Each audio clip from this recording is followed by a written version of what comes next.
లేని ప్రయోజనం కనుక కొంతసార్లు వాక్కులు మనం ధ్యానించుకుంటాం.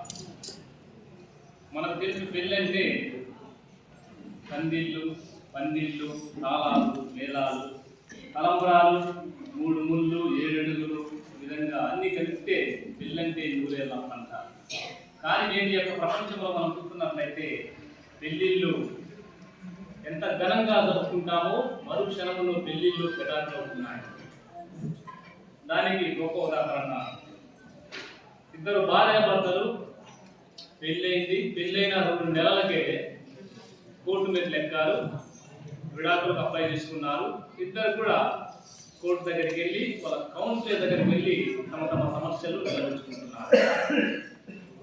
ఆ కౌన్సిలర్ ఇద్దరిని కూడా పిలిపించి, అమ్మాయి గమనించండి, మీకు పెళ్ళే 2 నెలలు అయింది కదా, వెంటనే మీరు ఎందుకు విడాకులు అప్లై చేస్తున్నారు, ఎందుకు మీరు వెంటనే కోర్టు మీద లెక్కారు అని వ్యక్తిగతంగా ప్రశ్నిస్తున్నప్పుడు వారు ఆ కౌన్సిలర్తో సమాధానం ఇస్తున్నారన్న.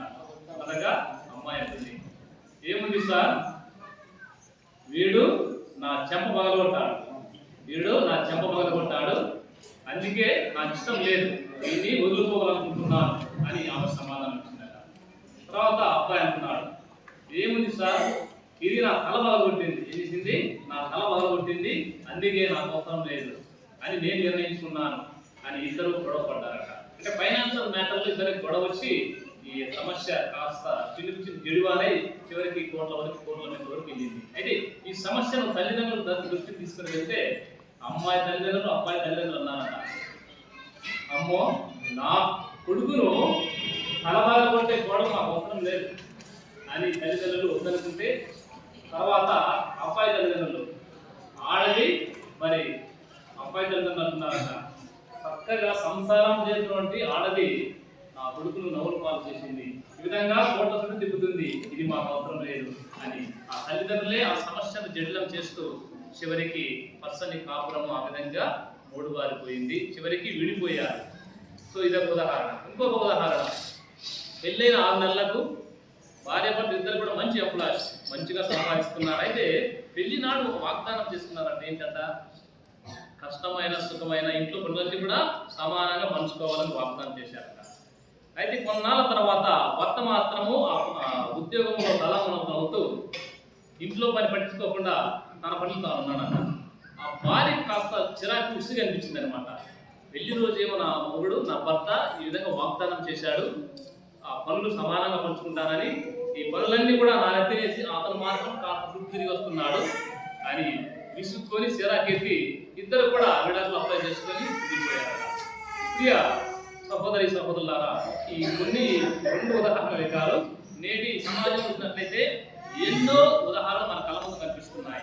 పెళ్లిళ్ళు హెటాకులైనటువంటి ఉదాహరణలు ఎన్నో కనిపిస్తున్నాయి. ఈ కారణాలు ఎన్నో మనం చెప్పుకోవచ్చు. అయితే దేవుని సన్నిధిలో ఉన్న మనందరం కూడా ఎన్నో కారణాలు ఉన్నా కానీ మొట్టమొదటగా మనం జ్ఞాపకం చేసుకోవాలి.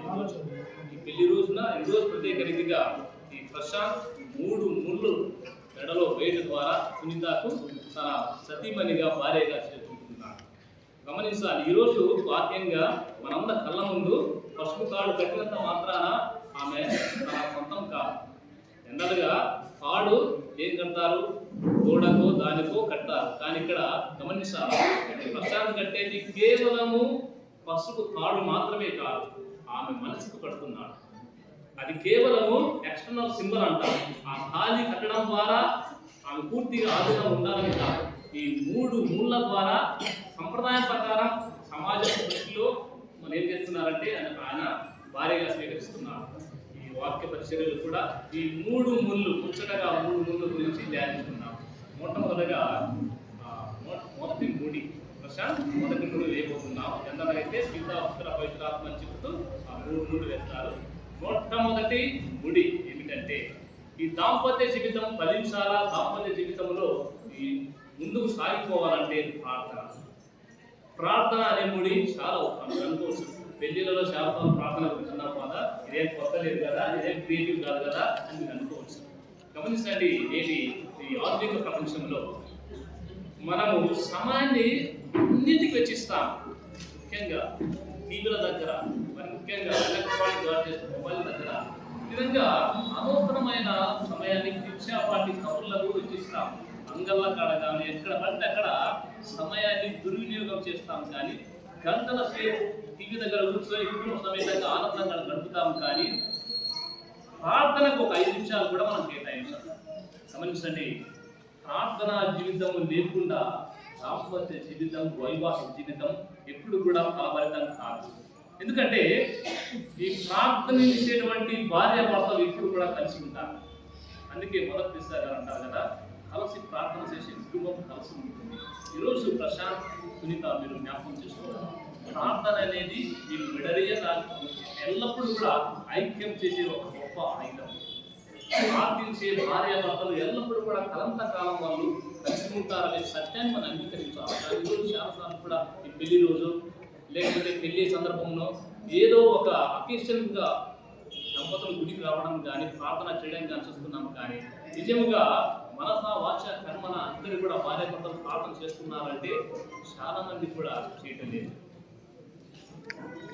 కష్టములోను, సుఖములోను, వ్యాధిలోను, సౌఖ్యములోను ప్రతినిత్యం నేను గౌరవించి ప్రేమిస్తానని మాట ఇస్తున్నానని ఈ క్షణంలో కొన్ని క్షణాలలో ప్రశాంత్ సునీతకు వాగ్దానం చేయబోతున్నాడు, భాష చేయబోతున్నాడు. ఇది చాలా సందర్భాలలో చేసిన భాషలు పెళ్ళైన కొన్నాళ్ళ తర్వాత మర్చిపోతారు. ఎలా మర్చిపోతారు? కష్టంలో ఉంటానంటారు, సుఖంలో ఉంటారంటారు. వాస్తవానికి ఈరోజు భార్య భర్తలు సుఖంలోనే దగ్గర ఉంటారు. కానీ వ్యాధులు, బాధలు, సౌఖ్యంలో దూరం అయిపోతున్నారు. సుఖాన్ని మాత్రమే పంచుకుంటున్నారు. 100కి 100 వాళ్ళు కష్టాలలో, వ్యాధులలో దూరం అయిపోతున్నారు. అందుకే పెద్దలు అంటారు కదా, సంసారం అనేది ఒక సదరంగం అంటారు. సముద్రాన్నైనా ఈదవచ్చు కానీ సంసారాన్ని ఈదలేమంటారు. అందుకే పెద్దలు ఊరికి వెళ్ళలేదు, చాలా కష్టం. ఈరోజు వివాహమైంది, సంతోషంగా ఉంటామనుకుంటే పొరపాటే. చాలా కష్టాలతో కూడుకున్నది. కష్టాలలో, వ్యాధులలో, బాధలలో, సౌఖ్యంలో కూడా ప్రశాంత్ సునీతను అంటిపెట్టుకుండాలి.